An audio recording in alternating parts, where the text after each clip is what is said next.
Namaskar, I'm Karuna Venkatesh and you're watching the Tarkwad Show. Today we are diving into the high-stakes political drama unfolding in Bihar, a state whose elections are often a bellwether for national politics. As we look ahead to the polls in November 2025, the battlefield is not just between two alliances but within them.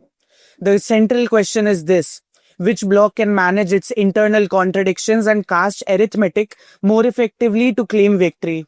The ruling NDA, while appearing strong, is grappling with the classic problem of success. The coalition's main pillars are the BJP and Nitish Kumar's JDU. However, the smaller allies are no longer content playing second fiddle. Chirag Paswan, whose party won all 5 Lok Sabha seats it contested in 2024, is now flexing his muscles. He is demanding a significant share of the assembly seats, reportedly as many as 40.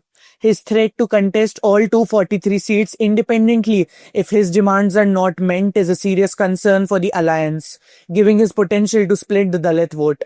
Similarly, Jitan Ram Manjhi, empowered by his Lok Sabha victory, is insisting on control over seats in the Gaya and Aurangabad regions. The BJP itself faces a strategic dilemma.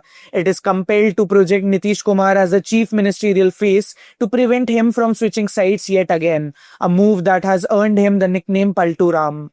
However, a victory under Nitish's leadership would not only strengthen his bargaining power vis-a-vis the BJP at the national level, where the party relies on his MPs.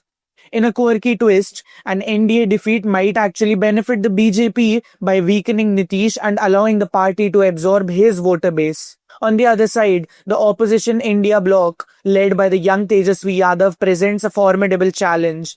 The RJD emerged as the single largest party in the 2020 elections, and Tejasvi's approval ratings often outpace Nitish Kumar's. His campaign focuses squarely on unemployment and migration, issues that resonate deeply with Bihar's youth. However, the bloc's path to victory is narrow.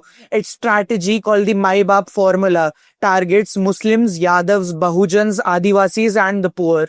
But to win, it must break into NDA's social coalition, particularly among the extremely backward classes, that is the EBCs and Mahadalits.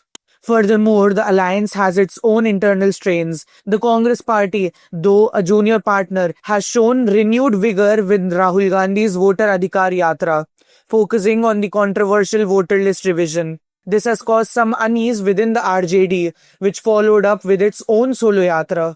There is an unspoken tension over leadership, with Rahul Gandhi's notably refraining from explicitly endorsing Tejasvi as the alliance's chief ministerial candidate. Beyond the alliances, several wild cards could tilt the balance. First is the overwhelming focus on caste calculus.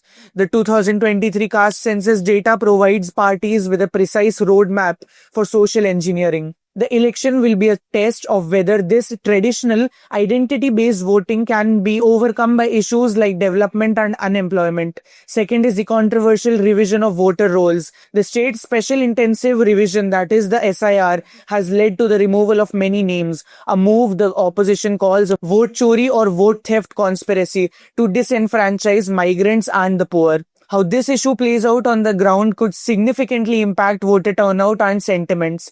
And finally, there is the enduring factor of anti-incumbency. After nearly 2 decades in power, Nitish Kumar faces palpable voter fatigue. The charge of Jungle Raj against the RJD is now being countered by accusations of administrative failure against the current government. In an election where many seats in 2020 were won by margins of less than 2.5%, even a small shift in voter preference can lead to a big upset.